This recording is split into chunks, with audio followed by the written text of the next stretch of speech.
대입하고 있습니다. 이렇게 하면 총 펜트하우스 개수가 10개가 되겠죠. 10개. 10개를 일반 분양하는 개념으로 일반적인 개념을 잡아놓는 거다라고 하는 것입니다. 이렇게 개념이 말씀을 드리고요. 다음 장.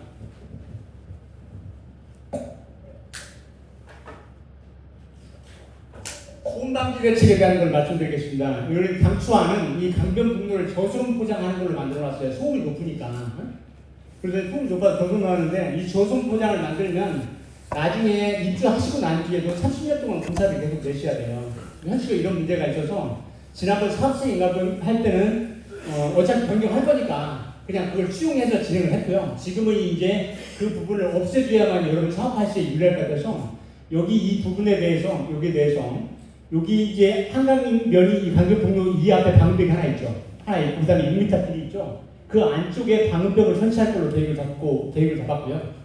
이 방음벽 높이는 얼마가 나올지는 환경영향평가 업체가 선정이 돼야만이 수용 높이를 확인할 수 있습니다. 그래서 여기 이제 방음벽을 설치하면 여기 앞쪽에 있는 세대의 저층 세대가 5층이게 합니다. 저층 세대가 쉽게 얘기하면 방음벽에 가리겠죠. 쉽게 얘기해서. 그래서 여기를 저희가 뛰고 있는 거리는 뭐냐면 여기 6m 돌 길에서부터 여기 아파트까지 거리를 이쪽 양쪽 가에는 8m를 떼놨고요.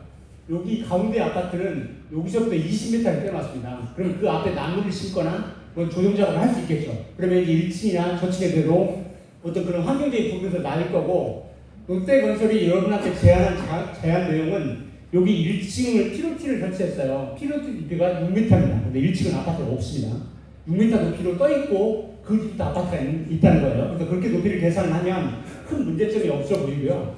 저희가 소음 문제 이런 것들 때문에 여기 이제 첫 동과 요거는 그냥 앞동에 아무것도 없고요. 여기 세 동 앞에는 주민 공동시설이 요 피로티 하부에 2층으로 해서 올라가게 되면 아파트 세대는 가리지 않잖아요. 그러면 이제 방벽을 전체 설치하지 않고 요거는 요 위에 설치하면 되겠죠. 그런 말씀이에요. 그래서 이런 부분들은 소음도 방지하고 이런 개념으로 해서 이렇게 정리를 하려고 생각을 하고 있습니다. 이렇게 이제 방벽 부분. 그래서 이것은 저소음 포장 부분은 이번에 사업성 인가를 받으면서 다시는 하지 않아도 된다라고 하는 개념으로 정리할 예정입니다.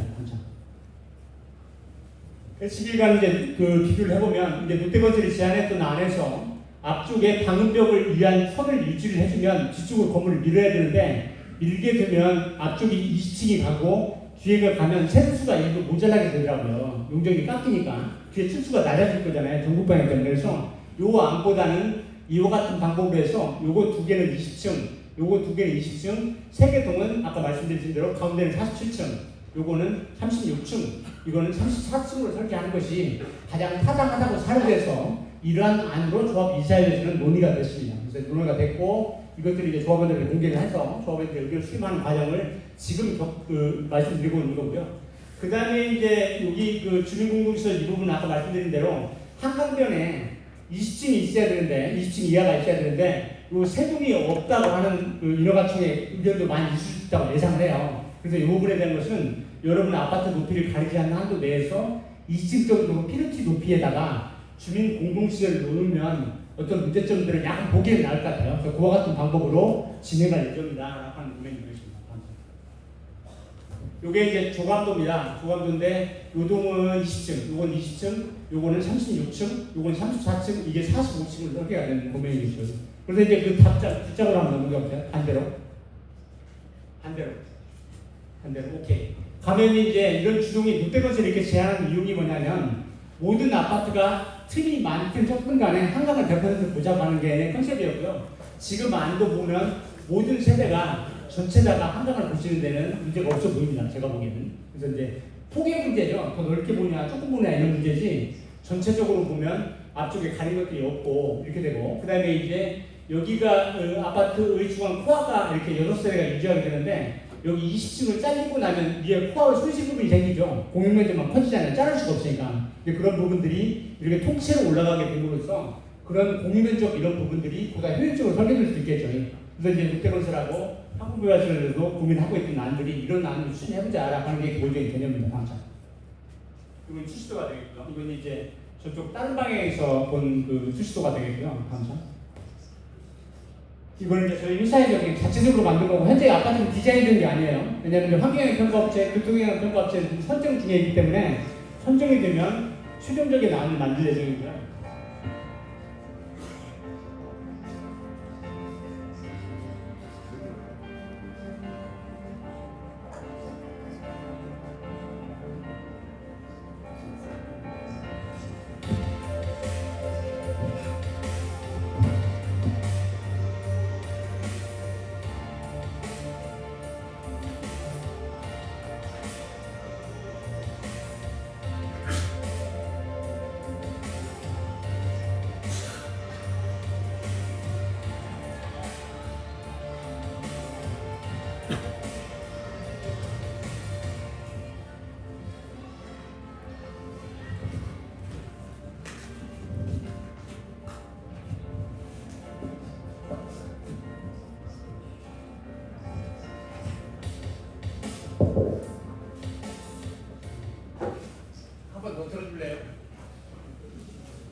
됐습니다. 됐고요. 이제 제가 설명드릴 내용은 대략적으로 설명을 드렸고요.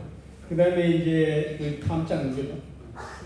그 다음에 이제 인허가 일정에 대해서 말씀을 드릴게요. 인허가 일정. 허가를 어떻게 할 거냐 나가는 거는 서울시의 기본 방향은 예를 들어서 관리처분이나 이사나 이런 행위를 하지 않고 처음부터 다시 정비계획하는 안에 대해서는 비협조적입니다.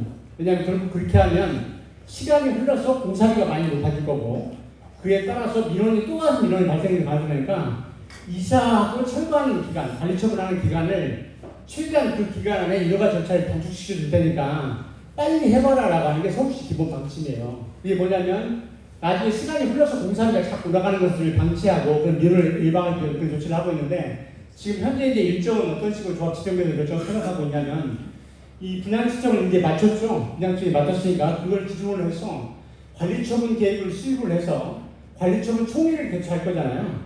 관리처분 총회를 개최를 할 거고 관리처분 총회가 되면 그날부터 통합심의를 변경하는 안을 신청할 수 있습니다.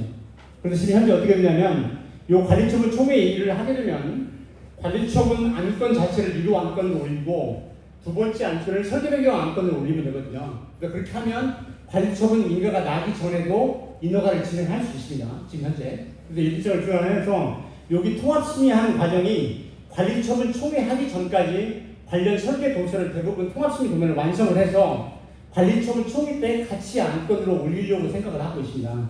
그러면 이제 관리처분 총회에서 여러분 안건이 통과되면서 일부 안을 수정해달라든가 이런 의견이 올 수 있죠. 그러면 예를 들어서 관리처분 총회가 끝나는 날로부터 대략적으로 한 달 후쯤 되면 통합심의를 접수할 수 있을 걸로 보이고요. 지금 통합심의를 변경하는 것은 제가 현재도 서울시에 통합심의위원을 하고 있지만 진행 절차가 어떻게 되냐면 아까 층수하고 높이를 올리는 거, 그 다음에 주구중심을 없애는 거, 그 다음에 용적률을 280에서 300% 올리는 것은 도시계획 변경 절차에 해당되는 건데 그 도시계획 변경 절차하고 건축위원회 심의, 교통영향평가, 환경영향평가, 재해영향평가 같이 그 다음에 학교가 있죠. 인민유치원, 교육영향 평가를 우리가 사업시행이 받는 단계에서는 한 개를 따로따로 나왔어요. 지금은 그 심의 절차를 다 묶어서 한 번에 심의를 합니다. 한 번에. 그래서 우리 접수를 하면 대략적으로 통합심의 완료하는 시기 자체는 대략 4개월에서 6개월 정도면 통합심의 절차를 다 끝낼 수 있습니다. 한 편까지 다 했어요. 4개월, 6개월은 끝낼 수 있고 그게 끝나고 나면 사업시행 인가를 진행하게 되죠. 그래서 사업시행 인가 도면을 그리는 작업과 사업시행 인가를 과정을 거치면 대략적으로 7개월 정도면 대략적으로 사업시행 인가를 받을 수 있을 거로 예상해요. 그러면 여러분이 이제 여기 관리처분 총회가 끝나면 사업시행 변경 인가에 대한 것을 통합심의를 접수하게 되는데 그때 여러분은 관리처분 인가 신청을 하셔야 되죠. 그럼 관리처분 인가 신청을 하면 인가 나는 데까지 빠르면 3개월이나 4개월 정도 시간이 줘야 됩니다. 그것도 공람 기간이 있거든요. 공람 공구라고 하는 관리처분에. 근데 그 기간이면 통합심의 절차가 관리처분 인가가 나자마자 얼마 안 있으면 통합심의가 끝나게 된다는 거예요. 쉽게 얘기해서. 그러면은 나중에 이제 여러분 이사 시작하시게 되죠. 관리처분이 나면 이주받아 이사 하시고 이사 가시고 난 뒤에 철거하시게 되잖아요. 그 기간 안에 이러한 절차가 다 끝날 수 있게 된다라고 하는 게 기본적인 개념입니다. 서울시 정책 방향도 그런 방향이고요. 그래서 이제 이사를 다 갔는데 공사를 착공하지 못하는 일은 여러분이 이사 가지 않아서 생기는 문제 말고는 다른 문제는 발생하지 않을 걸로 예상을 하고 있습니다. 이렇게 진행이 될 거고요. 다음 장. 이제 토의를 좀 들어가겠습니다. 토의인데 그 다음 장.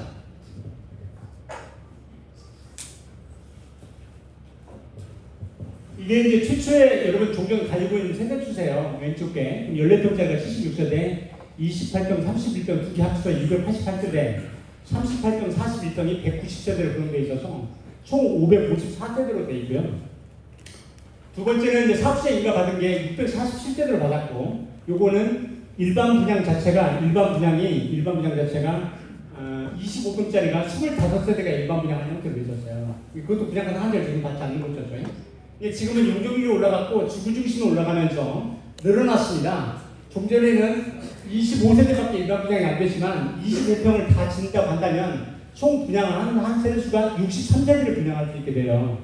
면적이 늘어서. 근데 그 63세대를 분양할 거냐? 이건 25평짜리 63세대를 분양하는 거고 이거는 대략적으로 40에서 50평짜리, 60평짜리를 29세대를 분양하나 이런 문제예요. 그래서 이제 면적으로 보면 이게 이제 아파트가 고층이 되다 보니까 저층이었을 때는 코어 면적이라고 하는 계단이나 엘리베이터 면적도 작으세요. 복도도 작고. 근데 고층이 올라가면 벽체 두께도 두꺼워지고 이런 것들이 생기거든요. 그러면 이제 공유 면적이 조금 커지세요. 그러면 이제 25평짜리는 고층을 졌을 때 24평짜리는 원래 24평이었는데 요거는 비슷하게 될 거예요. 24평짜리는. 근데 이제 나머지 평들은 요 33평은 34평으로 될 가능성이 높고요. 그 다음에 39평은 40평, 44평은 45평으로 아마 표시가 될 겁니다. 같은 전용 면적이라 하더라도. 그런데 이렇게 이제 변경이 될 걸로 예상이 되는데, 그거를 이제 구체적으로 오늘 의견을 들어서 어떤 안이 되면 최종적인 건 확정된 것들을 여러분께 다시 공지를 해드리면 되죠. 근데 이렇게 되는데, 결국은 이렇게 했을 때 우리가 지금 현재 설계되어 있는 안 자체만 가지고 비교를 하게 된다고 한다면, 이렇게 30세대 분양하는 것은 총 4,050제곱미터를 분양하는 거고요. 이렇게 하면 6,100제곱미터를 분양하는 거예요. 이건 일반 분양이 63세대, 이거는 평수 큰 걸로 29세대 분양했을 때, 여기가 이 차이가 6,100원 생긴 이유는 뭐냐면, 종전 평형이 33평을 34평으로 해야 할 것 같고, 조금씩 평형이 커지겠죠, 쉽게 얘기해서. 약간씩이. 600평씩 커질 것 같아요. 이게 같은 전용 면적이라고 하더라도, 고층 아파트가 되면서 벽체 두께가 두꺼워지니까 조금 평수가 커지게 돼 있어요. 그 차이거든요. 그래서 이제 이렇게 되는데, 저희가 해놓은 안은 이제 대신 설명을 드리겠지만, 한강변의 앞동은 무조건 34평을 안 쳐놓으니까 이렇게 된 거고, 반대로 그 평수 중에 33평의 31평과 38평을 가지고, 28평과 38평을 31평을 가진 사람이 288세대고, 지금 현재 사업시행 인가는 307세대를 받는데, 이건 313세대로 늘렸잖아요. 그대로 놨으니까. 그래서 놨으니까 그런데, 반대로 여기 있는 것에 한 줄을 44평으로 바꿀 수도 있겠죠, 쉽게 얘기해서. 그러면 여기 일반 분양하는 평수 자체가 더 늘겠죠. 쉽게 얘기해서. 이제 그거는 세부적인 디테일에 해당돼서 어떠한 부분이 더 이익이까라고 하는 것은 조합은 여러분 분양 시점 결과라든가 이런 걸 종합적으로 검토를 해야 되는데, 근본 개념에 대한 건 이렇다는 거예요. 요거 이제 4,050불 하면 이게 몇 평이냐면 1227평이고요. 1227평, 지금 현재 되어 있는 숫자상이 1227평이고, 요거는 6,100을 하면 저게 1848평이에요. 요거는 마음대로 조정할 수 있겠죠, 조합원들이. 쉽게 얘기해서 조합원들이 정적 평수를 안 키우고 그대로 갈래 하는 조건이면 일반 분양하는 면적도 늘겠죠, 쉽게 얘기해서. 요거는 이제 조합원들이 토의해서 결정하면 되는데, 예를 들어서 이제 이렇게 했을 때 이제 일반 분양 단가를 거꾸로 계산을 해본다고 한다면 이건 정답이 없는 겁니다. 저는 그냥 참고용으로 여러분 들으시라고 말씀드리는 거지, 제가 결정 권한이 전혀 없습니다. 개입할 의사가 저는 없고요. 저나 롯데건설은 조합원 여러분들이 최종적으로 선택해준 대로 설계하고 시공할 거예요. 이게 거기에 개입시키지 말고 여러분 스스로 결정을 하는데, 이건 4,050평을 하면 요 평수 차이를 조정할 수 있다고 말씀드렸잖아요.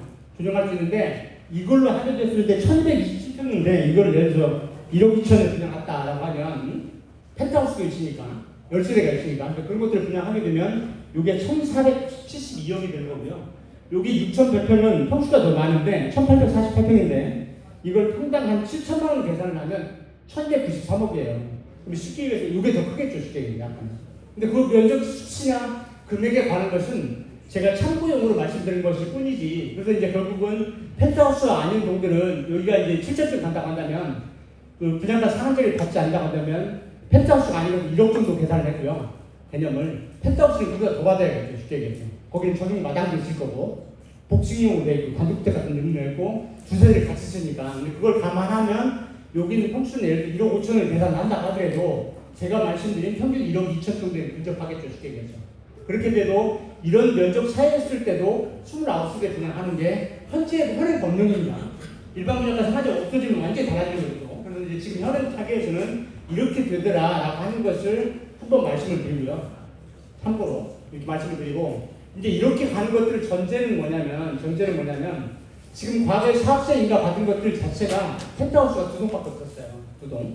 이미 이제 그거는 조합원이 이미 분양 신청을 했고, 종전에 그 사업시 인가가 있는 부분에 있어서의 기득권이 있기 때문에 2세대에 해당되는 것은 조합원 분양을 하고, 나머지 10세대는 일반 분양한다고 전제를 하는 겁니다.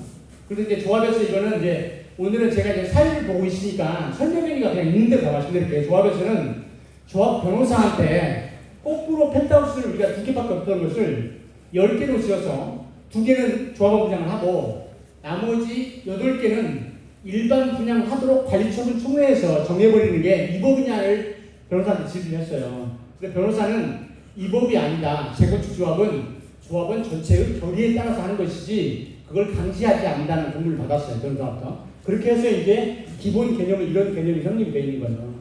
이렇게 돼 있고 요거에 대해서 논의를 해주시면 되고 다음 장. 앞으로 가면 이런 거예요. 지금 현재 이제 우리가 28평하고 31평을 가진 조합원들이 우리 조합 정관에 한강변을 가도록 되어 있단 말이에요. 그래서 강을 유지를 하는데 하나, 둘, 세 개는 한강 잘 보이겠죠. 그죠? 이 요동은 이렇게 보니까 이쪽 하면 모든 방향에서 100% 한강이 조망할 거고 요동은 앞베란다, 뒷베란다가 있으니까 앞쪽에 있는 방이 세 개죠. 작은 방, 거실, 그 다음에 안방이 있겠죠. 세 개에서 정면으로 보는 일반적인 아파트 형태겠죠. 그 다음에 이 뒷동은 여기 면하고 이쪽 면에서 이쪽으로 보이겠죠. 한강변이. 이런 개념이고 요동은 이동하고 똑같죠. 이렇게 보니까 100% 모든 시간을 보는 거고 두 개동. 이것도 마찬가지고 요동도 똑같이 다 볼 수 있는 거고 요동은 여기 있는 삼성 스위치한 아파트가 뒤쪽에 이만큼 배치되어 있어서 여기서 이만큼 시각이 열려요. 그래서 요 동과 마찬가지로 앞베란다, 뒷베란다가 설치되어 있으니까 전면부에서는 한강을 다 볼 수 있겠죠. 그래서 지금 현재 되어 있는 것은 이와 같은 설계 방법으로 설계평이 되어 있는데 여기 있는 줄 중에 요 줄 하나를 40평으로 바꾸면 일반 분양 하나 몇 줄이 늘겠죠. 쉽게 얘기해서.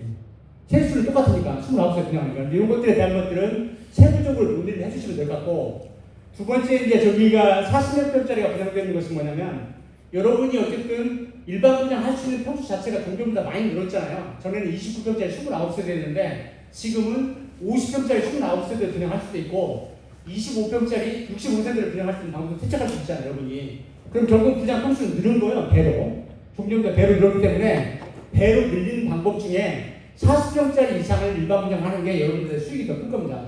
그래서 요 40평짜리가 여기 두 동짜리 들어가 있어요. 두 동이 들어가 있고 그 다음에 이제 9평짜리죠. 그걸 40평이라고 이제 조합이 새로 가는 거는 40평짜리는 요동 세 동이 되어 있습니다. 그럼 여기는 이제 이렇게 한강을 볼 거고 여기는 이쪽으로 한강을 보실 거죠.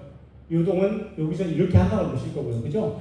그 다음에 여기는 이제 층수가 20층이고 여기는 36층이니까 여기 16개 층은 아무것도 가리는 거 없이 다 보겠죠. 한강을 양쪽 면에서.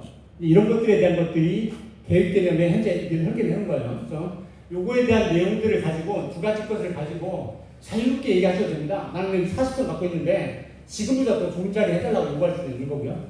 반대로 38평을 어디로 바꿔달라고 얘기하셔도 되고 아까 말씀드렸던 그 뒤에 거 뒤에 아니 그 앞에 아니 그 평형별로 되어 있는 요거 일반 분양을 쉽게 얘기해서 50평짜리 29개 분양할래 40평 이상 29개 분양할래 그렇지 않으면 25평짜리를 63세대 분양할래는 여러분이 자유롭게 토의하셔서 의견을 주시면 될 것 같아요. 이제 여기까지는 제가 제 설명을 마쳤고 조합장님 본질적으로 설명할 일 있으세요? 그럼 이제 지금부터는 오늘 설명한 내용에 대해서 여러분들한테 질문을 받도록 가능하고 그 다음에 여기에 대해서 오늘 설명드린 두 가지 방법이 주로 토론 내용이잖아요. 일반 분양 메시지 할래? 라고 하는 게 가장 중요한 토론 주제고 두 번째는 동호 배치를 현재 상태로 해도 문제 없냐 의견 있으면 그냥 자유롭게 얘기해달라 라고 하는 것이 두 번째 토론 방향입니다. 지금부터 조합원 여러분들이 궁금한 사항들이 있으면 아무거나 말씀하셔도 된다고 말씀드리겠습니다. 이상입니다.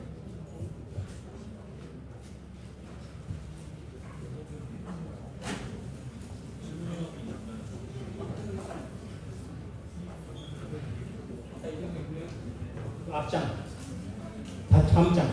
오케이. 여기 보면 요건 4,050평 제곱미터만 일반 분양 29세 됐던 거하고 요게 이제 63세대를 일반 분양 했던 거 조그만 평수 25평을 했을 때 요 면적 차이가 큰 것들은 조정할 수 있다고 말씀드렸죠. 여러분 의견을 따라서 조정이 가능하고 이게 이제 이렇게 면적이 25평짜리 더 큰 걸로 일단 놓았어요. 이렇게 놓았음에도 불구하고 6,100원 7천에 분양을 하면 1293억이고 여기는 4,050평인데 일반 분양을 1227평을 해도 1429억이라는 거예요.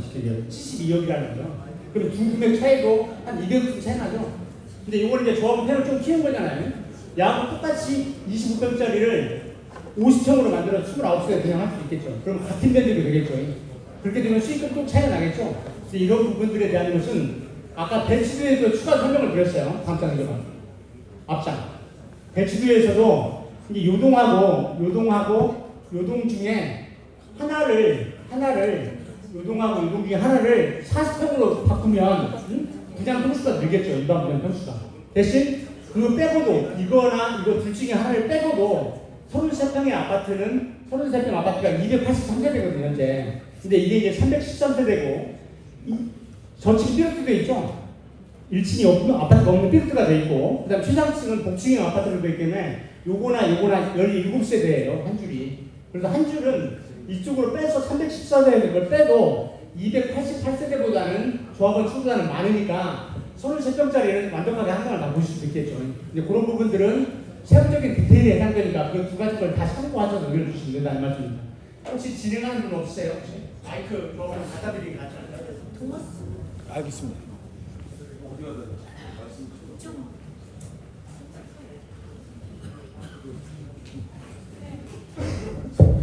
안녕하세요. 이동의 610호 손명희입니다.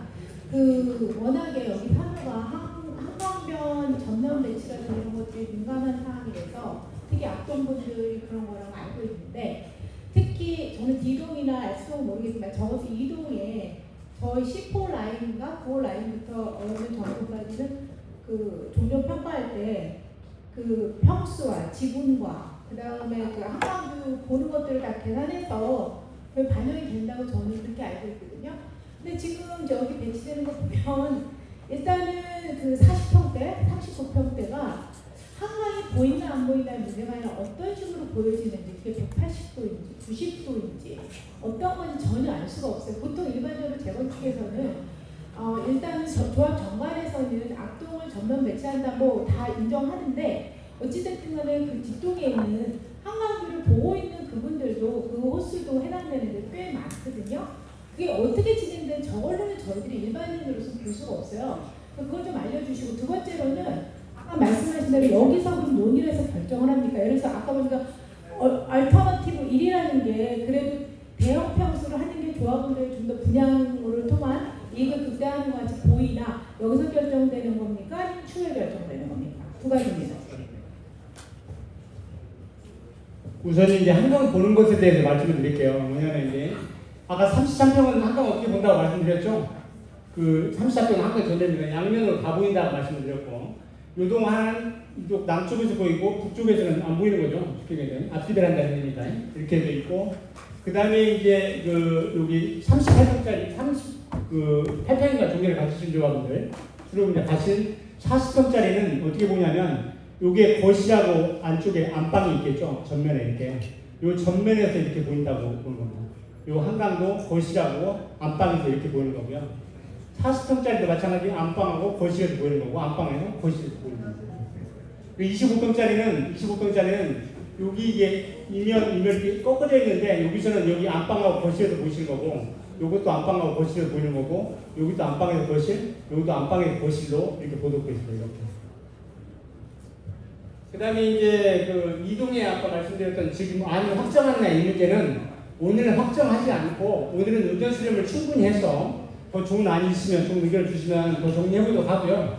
그 다음에 이것도 어떻게 하느냐 여러분은 어쨌든 재건축 조합이라고 하는 법인을 설립하셨기 때문에 법인의 의사결정 방법을 따릅니다. 오늘 의견을 충분히 수렴하고 또 조합은 어쨌든 조합의 임원이든 이사들이든 똑같이 대의원들이나 여러분과 똑같은 조합원이시잖아요. 그래서 조합은 이 유대한 방법을 찾을 텐데 그래서 이제 오늘 의견 수렴을 거치고 그 다음에 오늘 오지 않은 분들 또 의견 수렴할 수 있는 방법도 있으면 좀 찾아가지고 그 의견 수렴을 거치고 나는 게 공식적인 절차는 조합 이사회에서 금전적인 부분까지 더 깊이 있게 논의해야겠죠. 변호사랑 하고 그 다음에 조합 대의원회에서 또 결의를 해서 한번 또 의견을 들어서 정리를 하고요.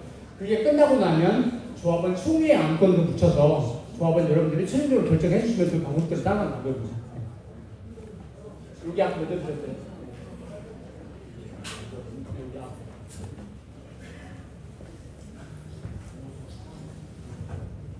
이동 602호인데요. 저희는 다른 것보다는 사실 24평으로 가든 33평 가든 다 좋은데 그 24평으로 가는 사람이 또 조합원이잖아요.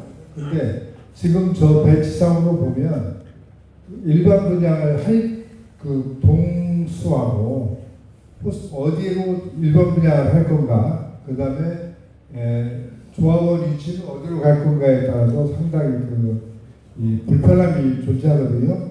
그래서 그런 것들은 어떤 계획을 가지고 계신지, 사실상 이 혼재로 한다는 것을 알고 있지만 지금 형태로 봤을 때는 어느 쪽에 배치하느냐에 따라서